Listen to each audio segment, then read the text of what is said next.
A few years back, with the Moto G, Motorola started this trend of providing a decent user experience on a smartphone that didn't cost an arm and a leg. They managed it by adopting a tactic made popular by Chinese brands, selling exclusively online to cut out the middleman. This has been effective, and now major players like Samsung are adopting said strategy. So in this video, let's check out two similar offerings from Samsung and Motorola. Both sold exclusively online via Flipkart here in India, both sold at similar prices. But before we get to that, if this is your first time here or in case you just can't remember, my name's Ash, this is C4E Tech, and you're watching my comparison of the third generation Moto G with the Samsung Galaxy J5. Let's get started.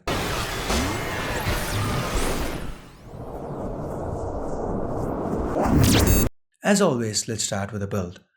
Both phones are predominantly made out of plastic, sport 5-inch displays and have removable backs, but there are a few noteworthy differences here. The Galaxy J5 is the more compact of the two. It's narrower and much slimmer by about 2.7mm to be precise. It's also almost 10 grams lighter.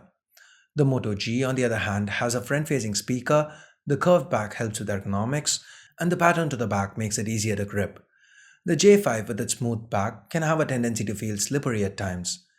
It's also worth noting that the capacitive keys on the J5 aren't backlit and Samsung's even disabled haptic feedback. The sensor is still present and you can activate haptic feedback with third-party keyboards like SwiftKey, but Samsung have turned it off.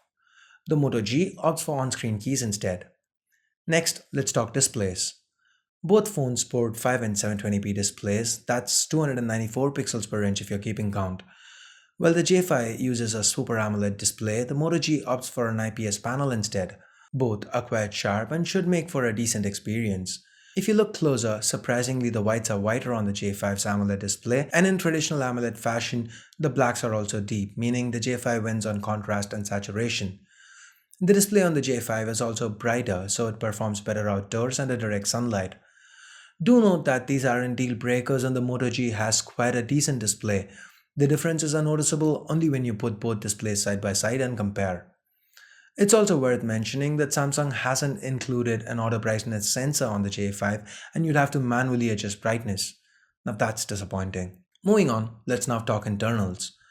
Both phones are powered by the 64-bit Snapdragon 410 chip. The 4 Cortex A53 cores on the Moto G are clocked higher at 1.4 GHz compared to 1.2 on the J5. The Moto G used in this video is the 16 gig variant that comes with 2 gigs of RAM on board. The J5 has only 1.5 gigs. Guys, let me get this out of the way. The 8 gig variant of the Moto G, let's forget that. Whenever I mention Moto G in this video, I'm referring to the 16 gig variant. The 8 gig variant comes with 1 gig of RAM and in my honest opinion isn't worth talking about. So, as you saw, the Moto G did my benchmark a little better, but with real-time scenarios like gaming, both phones performed quite similarly. They ran most casual games without issues, even a few intensive titles. Only the most demanding of titles did cause stuttering. The speaker on the Moto G was louder and the audio via the headphone jack and cellular reception was excellent with both devices. With that, let's now get to the cameras. Again, there are some similarities. Both phones sport 13 megapixel rear cameras and 5 megapixel front-facing shooters.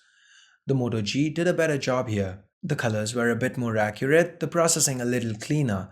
Similarly, under low or artificial lighting, the Moto G again performed a little better.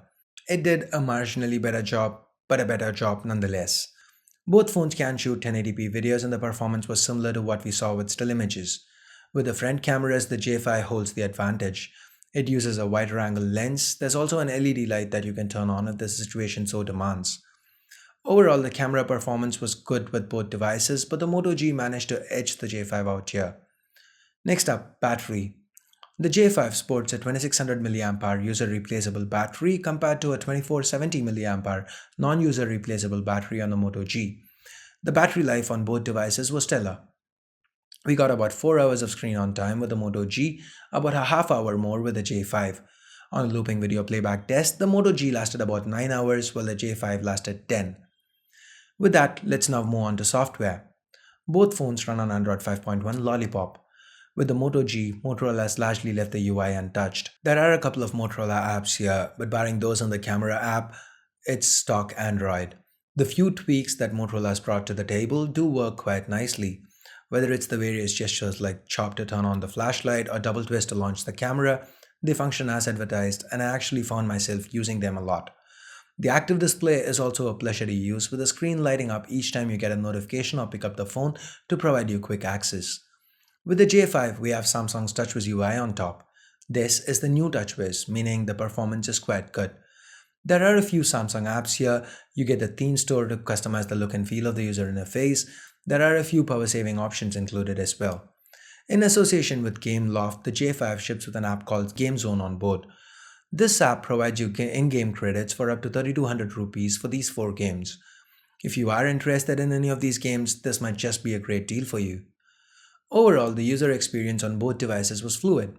Apps opened up quick and there was just a very occasional stutter or lag. For the most part, like I said, both phones did perform well. So with that, let's get to the price. The Galaxy J5 is currently sold for 11,999 rupees and the Moto G costs about 1000 rupees more. Like I mentioned earlier, I'm gonna pretend the 8 gig variant doesn't exist. So, what's the right phone for you, the J5 or the Moto G? The Moto G has IPX7 certification, a louder speaker, a better camera, marginally improved internals, and doesn't lack basic functionality like haptic feedback or auto brightness. So, in my honest opinion, unless the smaller form factor, replaceable battery, the in game credits, or an AMOLED display are very important to you, I'd suggest you stick with the 16 gig variant of the Moto G. So that's just me. Do you agree? What do you feel about Samsung being, well, Samsung and omitting basic functionality like auto brightness and haptic feedback that's available on even the cheapest of smartphones? Let me know your thoughts in the comments below. So with that, we get to the end of this comparison video. Hope you liked it. If you did, please do give this video a thumbs up. If you didn't, vote it down. Do let me know what you feel I could have done different. And if you haven't subscribed already, please do. If you do want to help the channel out, do consider changing your Flipkart URL to one with our affiliate code so that we get a little something each time you shop. You can find the URL in the description below under where to buy. So thanks a lot for watching. Till next time, this is Ash here from C4E Tech signing off. You guys have a great day. Bye bye now.